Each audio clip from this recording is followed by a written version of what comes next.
नमस्कार, मैं डॉक्टर राजेंद्र भूतड़ा आज आपसे मॉडर्न ऑफिस मैनेजमेंट विभाग के फर्स्ट सेमेस्टर के विषय ऑफिस प्रोसीजर एंड कॉरेस्पॉन्डेंस के पहली यूनिट ऑफिस से रिलेटेड जो है उसका एक टॉपिक मीनिंग ऑफ ऑफिस पे चर्चा करने के लिए उपस्थित हुआ हूँ। मीनिंग ऑफ ऑफिस हम लोगों को जानना बहुत ज़रूरी है, चूँकि हम मॉडर्न ऑफिस मैनेजमेंट विभाग के स्टूडेंट हैं और इसको पढ़ने के बाद हम ऑफिस असिस्टेंट, एडमिनिस्ट्रेटिव असिस्टेंट या ऑफिस पर्सन बनते हैं जो ऑफिस में काम करने वाला है। तो हमको इस कोर्स को पढ़ने के बाद भी और इस कोर्स को पढ़ने के दौरान भी ऑफिस का मीनिंग सदैव हमारे स्मरण में रहना चाहिए। इसीलिए आज हम मीनिंग ऑफ ऑफिस पे चर्चा करेंगे। हमारा जो कोर्स है कार्यालयीन प्रक्रिया एवं पत्र व्यवहार ऑफिस प्रोसीजर एंड कॉरेस्पॉन्डेंस, इससे रिलेटेड कुछ कोर्स आउटकम हमने तैयार किए हैं। उसका पहला कोर्स आउटकम है कि विद्यार्थी इस विषय को पढ़ने के उपरांत कार्यालयीन कार्यों की व्याख्या कर सकेगा। अब जब कार्यालय कार्यों की व्याख्या करना है तो हमको कार्यालय कार्यों से पहले कार्यालय का आशय समझना आवश्यक है। तो आज के हमारे इस व्याख्यान का जो लर्निंग आउटकम है वो है कार्यालय के आशय की व्याख्या कर सकेगा। अब कार्यालय के आशय को लेकर के विभिन्न प्रकार की अवधारणाएं प्रचलन में है। परंपरागत अवधारणा, दूसरा है सामान्य अवधारणा जनरल कंसेप्ट, तीसरा है आधुनिक अवधारणा मॉडर्न कंसेप्ट। अर्थात कार्यालय के आशय को विभिन्न विद्वानों ने विभिन्न समय पर जिस प्रकार से परिभाषित किया है या आशय को स्पष्ट किया है, उसको अध्ययन की दृष्टि से हमने 3 अलग अलग अवधारणाओं में विभाजित किया है। यद्यपि जब विद्वानों ने कार्यालय के आशय को स्पष्ट किया था उस समय उनके मस्तिष्क में इस प्रकार की परंपरागत अवधारणा ट्रेडिशनल कंसेप्ट, सामान्य अवधारणा जनरल कंसेप्ट, आधुनिक अवधारणा मॉडर्न कंसेप्ट, ऐसा लेकर के कोई विचार उनके मन में नहीं था। ये तो जब इतने सालों में इतनी सारी परिभाषाएं, इतने सारे आशय, विद्वानों के इतने सारे विचार जो इकट्ठे हुए हैं, उसको हमने अध्ययन की दृष्टि से 3 भागों में बांटा गया है। पहला है परंपरागत अवधारणा ट्रेडिशनल कंसेप्ट, अर्थात कार्यालय को लेकर के पुराने समय से जो अवधारणा है वो हमने परंपरागत अवधारणा के वर्ग में रखी है। इसमें जो कार्यालय के मूलभूत काम है, जिस बात को लेकर के, जिस काम को लेकर के कार्यालय पहली बार प्रारंभ हुए होंगे या पहली बार प्रारंभ हुए हैं, उस समय जो कार्यालय के कार्य थे उनसे संबंधित अगर कार्यालय के आशय को बताया गया है तो वो परंपरागत अवधारणा है और ट्रेडिशनल कंसेप्ट है। इसमें मूल रूप से कार्यालय के लिपिकी कार्यों के बारे में बताया गया है कि कार्यालय वह स्थान है जहाँ लिपिकी कार्य किए जाते हैं, कार्यालय वह स्थान है जहाँ लिखा पढ़ी का काम किया जाता है। इसके बाद सामान्य अवधारणा, सामान्य अवधारणा में हमने कार्यालय के उन आशय को एकत्रित किया है जिसको लेकर के एक सामान्य जन, जो हो सकता है कार्यालय प्रबंध या प्रबंध का विद्यार्थी नहीं हो, उसके मन में भी कार्यालय को लेकर के एक पिक्चर होती है, एक जानकारी होती है। उस आशय की जब परिभाषाएं जिन विद्वानों ने दी है उन परिभाषाओं को हमने जनरल कंसेप्ट में रखा है। तो सामान्य अवधारणा के अंतर्गत कार्यालय वह स्थान है जहां कार्यालयीन कर्मचारी कार्य करते हैं और टाइपिंग, लिपिकी काम के अलावा कुछ प्रबंध के कार्य भी करते हैं, फाइलों को संभाल करके रखते हैं, सूचनाओं का विश्लेषण करते हैं, सूचनाओं को तैयार करते हैं, प्रस्तुत करते हैं। इस प्रकार के कामों को लेकर के जो अवधारणा है उसको हमने सामान्य अवधारणा में रखा है। तीसरा वर्ग जो हमने बनाया है वो है आधुनिक अवधारणा, मॉडर्न कंसेप्ट। इसके अंतर्गत जो वर्तमान समय में कार्यालय हैं और वो जितने भी काम कर रहे हैं, चाहे वो लिपिकी हो, चाहे प्रबंधकीय हो, चाहे प्रशासनिक हो या अन्य कोई कार्य हो, वो सारे कार्य जिस स्थान पे किए जाते हैं उसको आधुनिक अवधारणा या मॉडर्न कंसेप्ट कहते हैं। इन तीनों प्रकार की अवधारणाओं के अध्ययन के बाद हम कार्यालय की एक ऐसी परिभाषा निर्धारित कर सकते हैं जो वर्तमान समय के कार्यालय के आशय को स्पष्ट कर सके। तो हमने सारी परिभाषाओं का अध्ययन करने के बाद, विद्वानों के विचारों का अध्ययन करने के बाद, अलग अलग समय पर जो कार्यालय को लेकर के बातें हुई हैं उन सबको साथ में रख के हमने कार्यालय का आशय स्पष्ट करने की कोशिश की है। इसको आप ध्यान से देखेंगे। अब इसको पढ़ने के पहले हम कुछ सामान्य चर्चा करेंगे कि जब हम बार बार कार्यालय कार्यालय कार्यालय बोलते हैं तो कार्यालय से हम किसको संबोधित कर रहे हैं। क्योंकि कार्यालय कोई व्यक्ति नहीं है, कार्यालय केवल कोई स्थान नहीं है। जैसे जब हम बोलते हैं खेल का मैदान, तो खेल का मैदान एक स्थान है, तो आपके दिमाग में स्पष्ट हो जाता है कि ये खेल का मैदान है। जब हम बोलते हैं खिलाड़ी, तो खिलाड़ी एक व्यक्ति होता है, तो आपके दिमाग में स्पष्ट हो जाता है कि हम खिलाड़ी के बारे में बात कर रहे हैं। पर जब हम कार्यालय के बारे में बात कर रहे हैं तो ना तो कोई व्यक्ति दिमाग में आता है, ना कोई स्थान दिमाग में आता है। ये व्यक्ति और स्थान को सामूहिक रूप से दिखाने वाली इकाई है कार्यालय। तो जब भी हम बोलेंगे कार्यालय का आशय, तो हमारा आशय वो व्यक्ति जो कार्यालय में काम कर रहा है और वह स्थान जहाँ पर वो काम कर रहा है, ये दोनों को समूह रूप से हम कार्यालय बोलेंगे। तो कार्यालय संस्था की एक इकाई है। संस्था से आशय कोई सी व्यावसायिक संस्था हो सकती है, कोई सी गैर व्यावसायिक संस्था हो सकती है, कोई स्कूल कॉलेज हो सकते हैं, कोई अस्पताल हो सकता है, कोई दुकान हो सकती है, कोई बैंक हो सकता है, कोई बीमा हो सकता है, कोई प्राइवेट कार्यालय हो सकता है, कोई निजी ऑफिस हो सकता है। तो इस प्रकार से कोई एक संस्थान जिसकी एक से अनेक इकाइयां हैं। इकाई अर्थात जैसे आपका घर है, घर में आपकी एक इकाई ड्राइंग रूम है, एक इकाई किचन है, एक इकाई बेडरूम है। इन सबको सम्मिलित रूप से अपन घर बोलते हैं। ऐसे ही अगर कोई संस्थान है तो उस संस्थान में अगर वो दुकान है तो उसका एक काम खरीदना है, एक काम बेचना है, एक रुपये पैसे से संबंधित काम है। तो अगर कोई बड़ा संस्थान है, कोई मॉल है, तो उसमें खरीदी करने वाली इकाई परचेस डिपार्टमेंट अलग होगा, सेल्स डिपार्टमेंट अलग होगा, कैश डिपार्टमेंट अलग होगा और एडमिनिस्ट्रेटिव डिपार्टमेंट अलग होगा। आम तौर पे वर्तमान समय में कार्यालय को एडमिनिस्ट्रेटिव इकाई बोला जाता है। तो कार्यालय संस्था की एक इकाई है।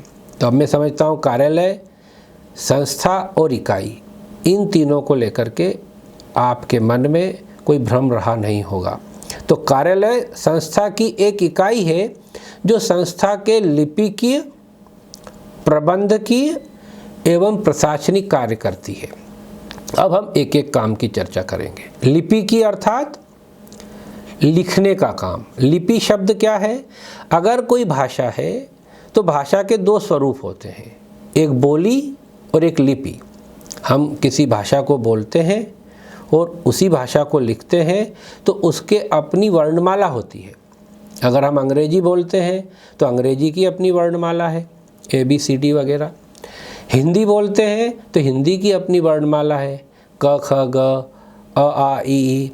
तो ये जो लिखने के जो शब्द हैं इसको बोलते हैं लिपि। तो संस्था के लिपिकीय कार्य। अब ये लिपिकीय कार्य कार्यालय में आए कैसे? कि कार्यालय का विकास और व्यवसाय का विकास साथ साथ हुआ। जब व्यक्ति अकेला था, उसको दूसरों के साथ व्यवहार करने में कुछ याद रखने की ज़रूरत नहीं थी। व्यक्ति व्यक्ति से मिलता है, उनका आपस में लेन देन होता है, तो इसको एक व्यक्ति याद रख सकता है। किंतु प्रत्येक व्यक्ति की स्मृति की, याद रखने की क्षमता की एक सीमा होती है। तो जब कोई व्यक्ति ज़्यादा लोगों से व्यवहार करता है और उस व्यवहार में ऐसा कोई पहलू है जिसे याद रखना ज़रूरी है, तो उसको लिखना पड़ता है। इस लिखने के काम को ही लिपिकी कहते हैं।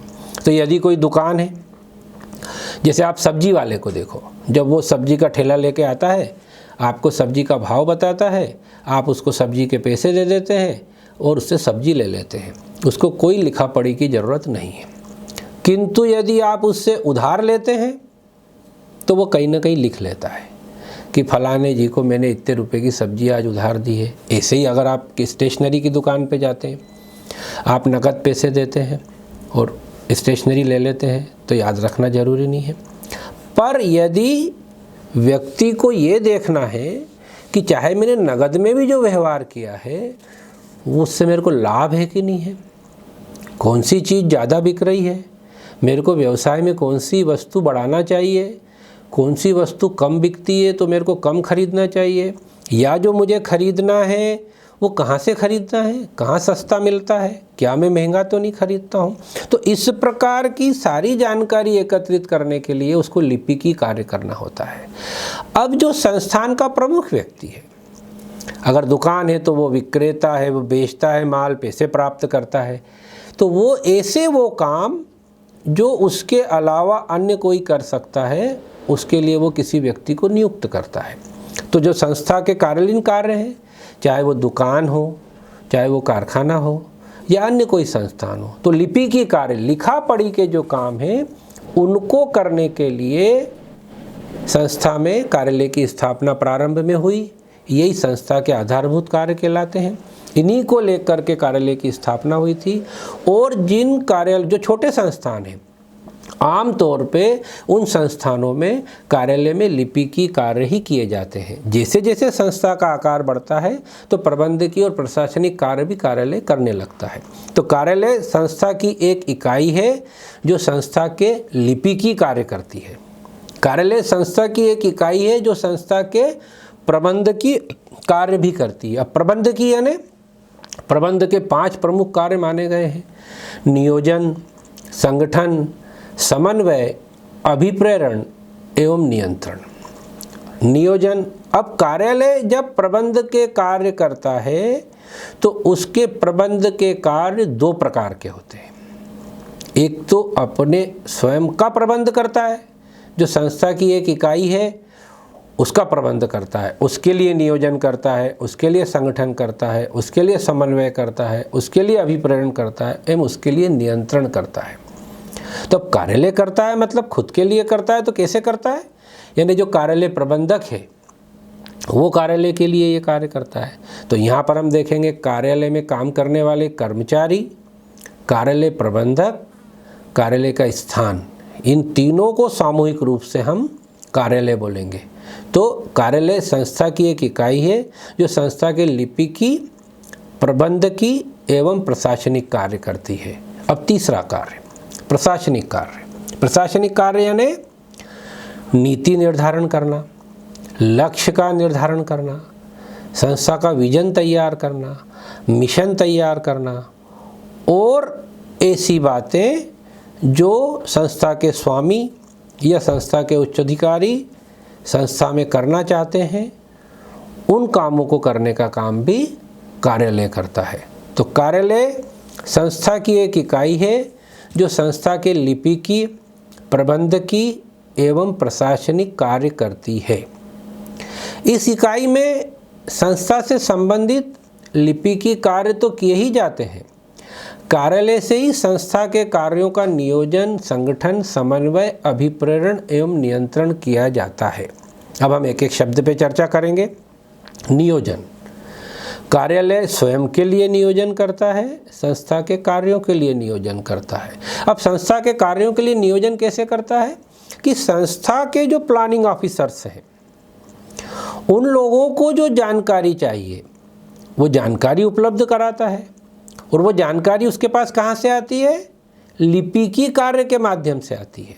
सूचनाएं प्राप्त करना, सूचनाओं को एकत्रित करना, सूचनाओं को संग्रहित करना, सूचनाओं को सुरक्षित रखना, सूचनाओं को व्यवस्थित करना और सूचनाओं को प्रदान करना। किसको प्रदान करना? संस्थान के उच्च अधिकारियों के समक्ष या सक्षम अधिकारियों के समक्ष। तो संस्था के नियोजन के लिए भी कार्यालय काम करता है। अब जो संस्था के उच्च अधिकारियों द्वारा कार्यालय को काम सौंपा गया है, उस काम को करने का नियोजन भी कार्यालय करता है। तो संस्था के कार्यों का नियोजन करता है संगठन। संगठन यानी सारे संसाधनों का गठन करना।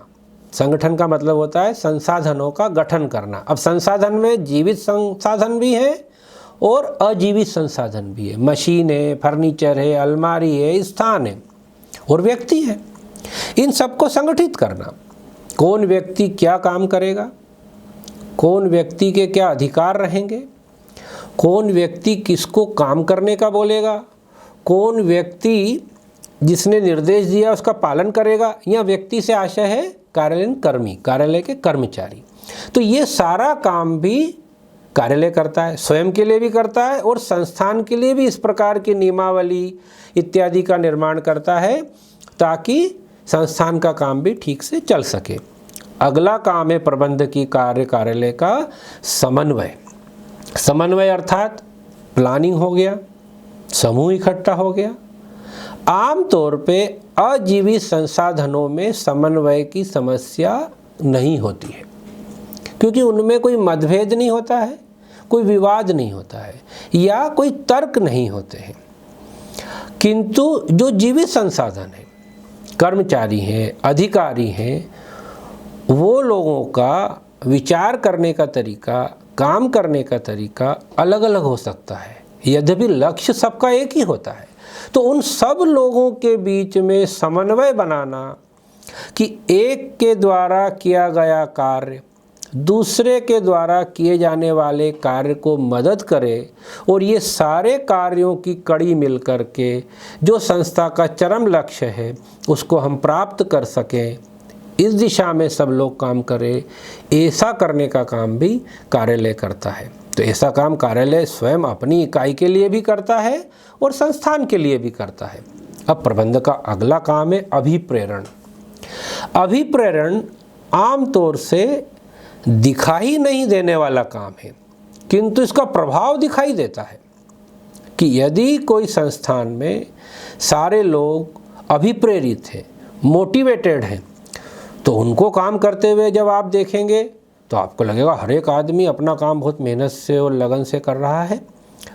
पर यदि वो प्रेरित नहीं है, मन मार के काम कर रहे हैं, मजबूरी में काम कर रहे हैं, तो उन कार्यालयों की कार्यशैली देख करके आपको महसूस होगा कि अरे यार यहाँ कुछ काम ठीक से नहीं हो रहा है, व्यवस्थाएं ठीक नहीं है। तो अभिप्रेरण करना, लोगों के अंदर जो क्षमताएं हैं वो सारी क्षमताओं का प्रयोग अपना 100% वो संस्था के हित के लिए दे सके, इसके लिए उनको प्रेरित करना, ये भी कार्यालय का महत्वपूर्ण कार्य है। तो कार्यालय इस प्रकार की प्रेरणा संबंधी कार्य अपने स्वयं की इकाई के लिए भी करता है और जिस संस्थान का वो कार्यालय है उसके लिए भी करता है। अब अगला नियंत्रण। आम तौर पे नियंत्रण को नकारात्मक रूप में जाना जाता है कि जो काम नहीं कर रहा है उससे सख्ती से काम कराना, किंतु ये नियंत्रण का बहुत छोटा उपयोग है। नियंत्रण अर्थात यदि किसी एक ही काम को करने में, किसी एक ही लक्ष्य के लिए एक से अधिक लोग काम कर रहे हैं तो कोई दिशाहीनता ना हो जाए। जैसे टीम वर्क है, आप खेल देखते हैं फुटबॉल का, हॉकी का या क्रिकेट का, खिलाड़ी बहुत अच्छा है पर अगर सारे खिलाड़ी मिलकर के काम नहीं करेंगे तो लक्ष्य प्राप्त नहीं होगा। तो उन सबको लक्ष्य की दिशा में लगाए रखना, काम की लगन में कितनी बार न चाहते हुए भी काम करने वाला व्यक्ति दिशाहीन हो जाता है। जैसे दौड़ने वाला इतनी तेज दौड़ा कि वो दौड़ने की सीमा से बाहर निकल गया और दौड़ता ही चला गया, तो उसके दौड़ने की क्षमता पर किसी प्रकार का शक नहीं है, किंतु उसको कहाँ रुकना है, कहाँ शुरू करना है, ये बताना भी नियंत्रण का कार्य है। तो कार्यालय अपने स्वयं के कर्मचारियों को भी लगातार काम में लगाए रखना, सही दिशा में लगाए रखना। हाँ, यदि कोई नहीं करता है तो उस पर कंट्रोल करने के लिए कोई दंडात्मक गतिविधि करना या उसको चेतावनी देना, पर ये नियंत्रण का बहुत ही छोटा स्वरूप है। तो कार्यालय संस्था और अपनी स्वयं की इकाई के लिए नियंत्रण का कार्य भी करता है। तो एक बार हम फिर से पढ़ेंगे, जहाँ तक हमने चर्चा कर ली है मैं समझता हूँ आप लोगों को आशय समझ में आ रहा होगा, फिर भी हम एक बार फिर से दोहराते हैं कि कार्यालय संस्था की एक इकाई है जो संस्था के लिपिकीय, प्रबंधकीय एवं प्रशासनिक कार्य करती है। इस इकाई में संस्था से संबंधित लिपिकीय कार्य तो किए ही जाते हैं, कार्यालय से ही संस्था के कार्यों का नियोजन, संगठन, समन्वय, अभिप्रेरण एवं नियंत्रण किया जाता है। कार्यालय संस्था एवं संस्था के अन्य हितग्राहियों के मध्य संपर्क सूत्र का कार्य करता है। संपर्क सूत्र यानी कम्युनिकेशन, एक दूसरे को जोड़ करके रखना। यहाँ संपर्क सूत्र का काम केवल ये नहीं है कि कोई सूचना आई और हमने किसी को सूचना दे दी, या किसी की कोई सूचना आई और हमने किसी को दे दी। संपर्क सूत्र वो तो एक बहुत छोटा काम है, कोई मैसेज भेजना, कम्युनिकेट करना, वो तो कोई व्यक्ति कर सकता है। फिर कार्यालय की ज़रूरत क्या है? कार्यालय संस्था के जितने हितग्राही हैं, आंतरिक हितग्राही, बाह्य हितग्राही। आंतरिक हितग्राही यानी संस्था के स्वामी, संस्था के कर्मचारी, संस्था के अधिकारी, और बाह्य हितग्राही मतलब संस्था के ग्राहक, संस्था को सप्लाई करने वाले आपूर्तिकर्ता, संस्था की बैंक कंपनियां, संस्था की बीमा कंपनियां, शासन के वो विभिन्न कार्यालय जिनसे संस्था को काम पड़ता है, और आम जन, क्योंकि कोई भी व्यवसाय बिना आम जन को जोड़े न तो चल सकता है, न सफल हो सकता है, न उसकी कोई आवश्यकता है। इस बात को समझने का काम भी कार्यालय करता है, और समाज के लोगों को और सारे स्टेक होल्डर्स को सूचनाओं का आदान प्रदान तो करता ही है, जोड़ करके भी रखता है। तो कार्यालय संस्था एवं संस्था के अन्य हितग्राहियों के मध्य संपर्क सूत्र का कार्य करता है। कार्यालय संस्था के पत्र व्यवहार एवं अन्य दस्तावेजों तथा अभिलेखों का संधारण करता है। कार्यालय से ही संस्था का पत्र व्यवहार होता है। यदि संस्थान के स्वामी या उच्च अधिकारियों को कार्यालय और संस्थान में कार्यरत कर्मचारियों को कुछ पत्र देना है, कार्यालय के माध्यम से दिया जाएगा। संस्थान के कर्मचारियों को, अधिकारियों को या स्वामियों को कोई पत्र संस्थान को देना है, कोई अभ्यावेदन है, कोई प्रार्थना पत्र है, कोई प्रेरित करने वाला पत्र है, कोई सूचना है, कोई अच्छी खबर है, कोई बुरी खबर है, वो भी कार्यालय करता है। ये तो सूचना के आंतरिक सोर्स हुए। अब बाहर से कोई व्यक्ति संस्थान को पत्र लिखता है, वो भी कार्यालय में प्राप्त होता है। संस्थान से संस्थान के बाहर कोई पत्र जाता है, वो भी कार्यालय के थ्रू जाता है। तो संस्था के पत्र व्यवहार को करना और बाकी दस्तावेजों को और रिकॉर्डों को जिनकी ज़रूरत संस्था के भविष्य के लिए है, उनको संभाल करके रखना। अब संधारण शब्द का प्रयोग किया गया है। संधारण यानी व्यवस्थित रूप से संभाल करके रखना। वैसे तो कोई भी चिट्ठी आ रही है, एक पेटी में डालते जाओ, कोई भी कागज़ आ रहा है, एक पेटी में डालते जाओ। जब ज़रूरत पड़ेगी, जब पूरी पेटी को हम बिखेरेंगे और आखिर में उस कागज़ को ढूंढ लेंगे। हमारे यहाँ कोई भी कागज़ घूमता नहीं है, ऐसा हमारे मन में भाव आता है, पर वो कार्यालयीन कार्य नहीं है। कार्यालयीन कार्य संधारण करना, सुव्यवस्थित रूप से उनको संभाल करके रखना, और ज़रूरत पड़ने पर, आगे लिखा हुआ है, तथा आवश्यकता होने पर प्रस्तुत करना। ऐसा नहीं आज मांगा तो ढूंढ रहे हैं कागज़ हम, 2-3 दिन में मिल जाएगा, तो वो तो मिल ही जाएगा, फिर कार्यालय के होने की आवश्यकता क्या है। तो कार्यालय पत्र व्यवहार, दस्तावेज, अभिलेखों का संधारण करता है और आवश्यकता होने पर प्रस्तुत भी करता है। फिर से हम एक बार दोहराएंगे, कार्यालय संस्था की एक इकाई है जो संस्था के लिपिकीय, प्रबंधकीय एवं प्रशासनिक कार्य करती है। इस इकाई में संस्था से संबंधित लिपिकीय कार्य किए जाते हैं। कार्यालय से ही संस्था के कार्यों का नियोजन, संगठन, समन्वय, अभिप्रेरण एवं नियंत्रण किया जाता है। कार्यालय संस्था एवं संस्था के अन्य हितग्राहियों के मध्य संपर्क सूत्र का कार्य करता है। कार्यालय संस्था के पत्र व्यवहार एवं अन्य दस्तावेज तथा अभिलेखों का संधारण करता है तथा आवश्यकता होने पर प्रस्तुत करता है। इसके अतिरिक्त, अब ये महत्वपूर्ण बात है कि आप जब पढ़ लिख जाएंगे, नौकरी करेंगे, कार्यालय में जाएंगे, तो आपको बताया जाएगा कि हमको तो सर ने यही पढ़ाया है कि लिपि की, प्रबंध की, प्रशासनिक कार्य कार्यालय करता है और ये काम है। ऐसा नहीं है। कार्यालय ने इतने सालों में, कार्यालय में काम करने वाले कर्मचारियों ने अपनी योग्यताओं और क्षमताओं को अलग अलग कार्यालयों में सिद्ध किया है। उसको देख करके संस्थान के स्वामियों का कार्यालय पे बड़ा भरोसा है। आप देखते होंगे, आपकी जान पहचान में ऐसे अनेक लोग होते होंगे कि कोई काम आया, अरे रेलवे का रिजर्वेशन कराना है, किसको बोले? बोले फलां कर देता है यार। आपके घर में कोई कार्यक्रम है, करे यार पूरा कार्यक्रम करना है, इतने लोगों की व्यवस्था करना है, भोजन बनाना है, ठहरने की व्यवस्था करना है, कैसे करेंगे? अरे फलां आदमी है। तो इस प्रकार से आपके पास एक फलां आदमी, एक जान पहचान का आदमी, वो आपके अंकल हो सकते हैं, आपके मामा जी हो सकते हैं, आपका दोस्त हो सकता है या और कोई हो सकता है। ऐसे ही संस्थान में कार्यालय एक ऐसी इकाई है जो संस्थान के स्वामियों का सबसे भरोसेमंद इकाई है कि कोई भी दिक्कत आएगी अपन ऑफिस में बोल देंगे। तो इसलिए ये जो हमने जिन कार्यों की चर्चा की है, उनके अलावा इसके अतिरिक्त कार्यालय वह समस्त कार्य भी संपादित करता है जो संस्था के स्वामी द्वारा समय समय पर कार्यालय के लिए निर्धारित किए जाते हैं। इस व्याख्या के आधार पर हम ये कह सकते हैं कि कार्यालय वह स्थान है जहाँ कार्यालयीन कार्य किए जाते हैं। मतलब कार्यालय के लिए कोई स्थान फिक्स नहीं है कि इसी स्थान पे कार्यालय होगा, वो स्थान बदल जाएगा। कार्यालय की पहचान उसके कार्य से है। तो कार्यालय वह स्थान है जहाँ कार्यालयीन कार्य किए जाते हैं। मैं समझता हूँ आप इस परिभाषा को अच्छे से समझ गए होंगे।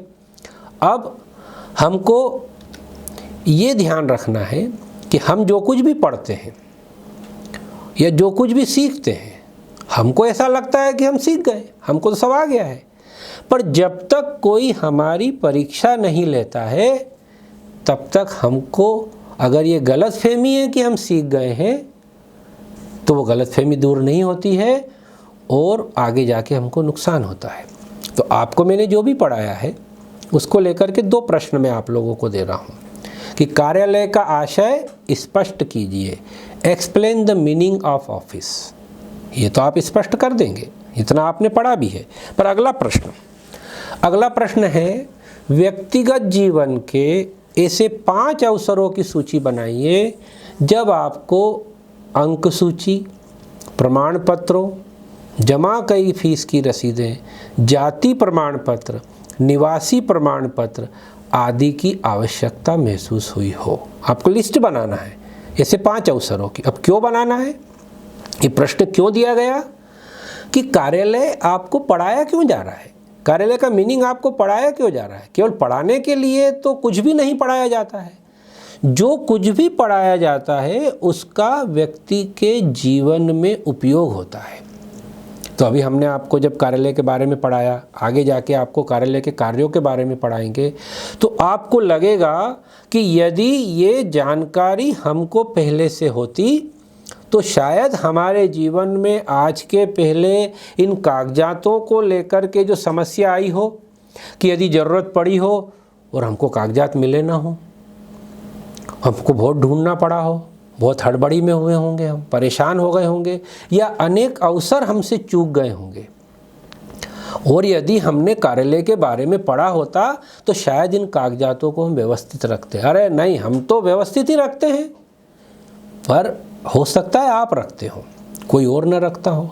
और आपको ये किस दिन महसूस हुआ व्यवस्थित रखने का काम? जिस दिन अव्यवस्थित होने से आपको दिक्कत आई। तो आप इस विषय को इसलिए पढ़ रहे हैं कि आगे जाके आप इस विषय से संबंधित स्वरोजगार कर सकें, नौकरी कर सकें और अपने परिवार, अपने जूनियर, अपने जानकारी वाले लोगों को बता सकें कि भाई इन कागजातों को संभाल करके रखना चाहिए, नहीं होने पर दिक्कत हो जाती है। तो आप ऐसे 5 अवसरों की सूची बनाइए। अगर आपके पास और समय है तो 10 अवसरों की सूची बनाइए। उसके साथ ये टिप भी बनाने की कोशिश करिए कि हाँ, इस दिन मैं ये कागज़ ढूंढ रहा था, वो मेरे को नहीं मिला तो बहुत दिक्कत आई। बात तो सही है, कागजातों को संभाल कर रखना चाहिए। आशा है आप लोगों को इन प्रश्न का आशय भी स्पष्ट हो गया होगा कि आपसे हमने प्रश्न क्यों पूछे हैं। ये आपके शैक्षणिक जीवन में भी और आम जीवन में भी बड़े उपयोगी हैं। अब आपको यहाँ मैं कुछ पुस्तकों की सूची दे रहा हूँ, उन सूची से आप इनको विस्तार से पढ़ सकते हैं। इसके अलावा अगर आप गूगल पर जाएंगे, वहाँ केवल मीनिंग ऑफ ऑफिस या ऑफिस शब्द भी डालेंगे तो आपको ढेर सारे आशय वहाँ समझ में आएंगे। उनको पढ़िएगा और सीखिएगा। धन्यवाद।